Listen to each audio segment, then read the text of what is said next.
Bonjour à toutes et à tous, bienvenue sur les tutos Mia. Alors aujourd'hui nous allons faire de la confiture de tomates vertes. Et oui, ne jetez pas vos tomates vertes si vous avez des parents, grands-parents ou même vous un jardin. Les tomates vertes sont mangeables dans plusieurs petites recettes. Donc aujourd'hui, la confiture de tomates vertes. Alors les proportions pour 1 kg, donc 1 kg de tomates vertes. Il va falloir un citron, du sucre blanc, donc après pour 1 kg il faut 800 g en tout de sucre, donc ça fait 400 g de sucre blanc et 400 g de sucre roux. Je trouve ça meilleur, après vous pouvez mettre que du sucre blanc si vous avez, ça fonctionne aussi.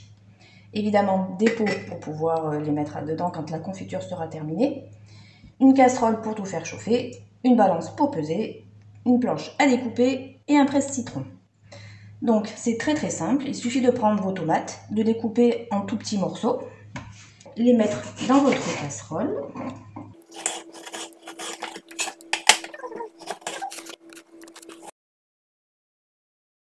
Évidemment, au préalable, vous les aurez bien lavés et égouttées.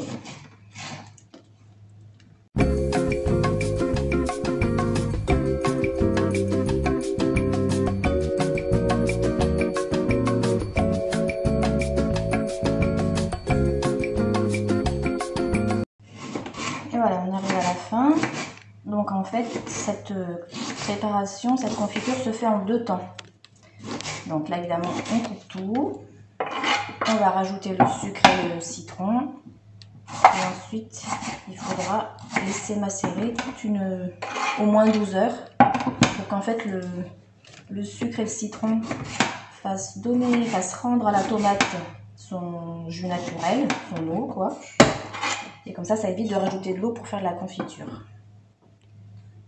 Alors donc voilà, les tomates sont faites. Donc je sais qu'il y a à peu près 2 kg de tomates. Donc il me faut 2 citrons. Alors il faut presser les citrons.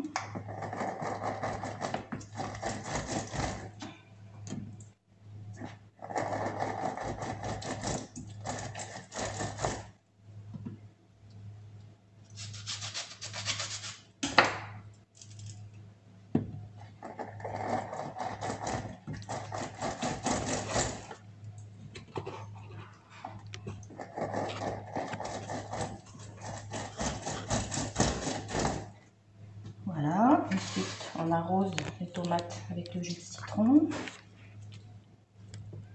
Voilà. Si vous aimez, vous pouvez mettre aussi la pulpe.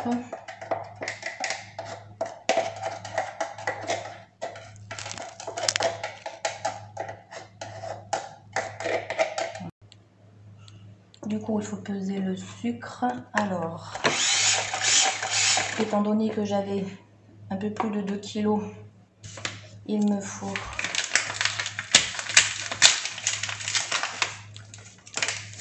en tout, il me faut 30. Alors, évidemment, ne pas oublier la tare, ce que j'allais faire. Voilà, donc à peu près 900 g de comme celui-ci.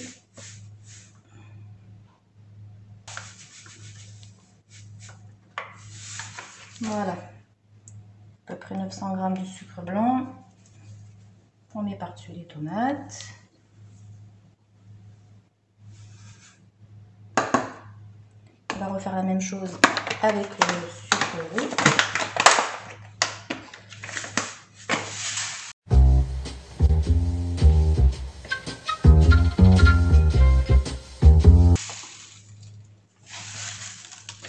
Voilà, à peu près 800 g aussi. Donc j'y mets par-dessus. Voilà, donc avec ça, vous faites bien tomber de partout, dans les petits creux où il y a des tomates, à travers les tomates. Et puis ben voilà, vous laissez comme ça 12 heures. On verra qu'après ces 12 heures, il y aura beaucoup d'eau. Ce sera simplement l'eau des tomates. Et bien, à une prochaine fois, enfin, à dans 12 heures. One eternity later. Donc, on voit bien que les tomates ont rendu toute leur eau. Donc ce sera du coup de l'eau naturelle, pas rajoutée avec de l'eau du robinet. Ce sera donc meilleur. Donc maintenant, il va falloir la faire cuire pendant 2 heures. Donc du coup, il va falloir gratter un petit peu le fond pour enlever le sucre, sinon ça risque de cramer.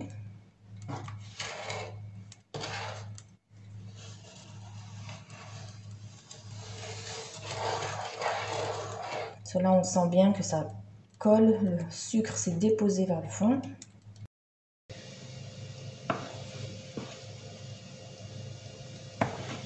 Vous voyez, il y a de plus en plus de mousse. L'ébullition va pas tarder.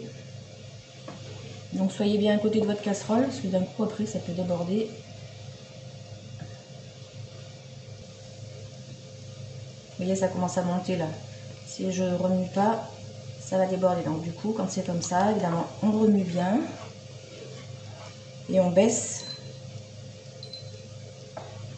On baisse le feu.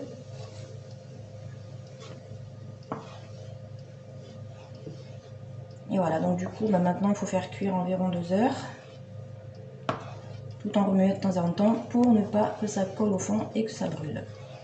Et bien du coup, à tout à l'heure.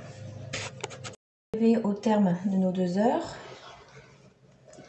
Donc vous avez bien fait un petit bouillon, hein, pas trop fort parce que sinon ça peut brûler. Voilà, donc effectivement c'est encore liquide. Donc il y en a qui aiment la confiture comme ça. Mais non, avec morceaux, si liquide et morceaux. Mais moi, étant donné que j'aime pas beaucoup, je vais d'abord mouliner. Je laisse bouillir. Je dirai pourquoi tout à l'heure. Allez, c'est parti.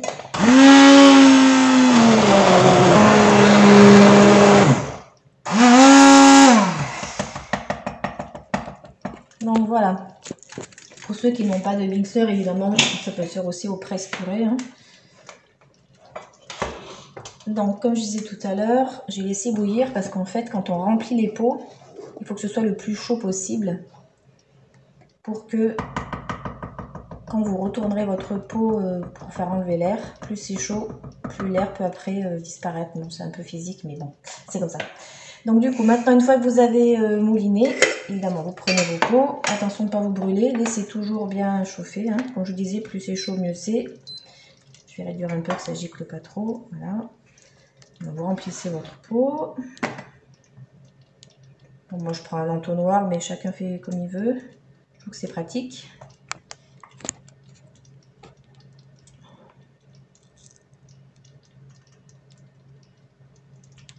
Voilà.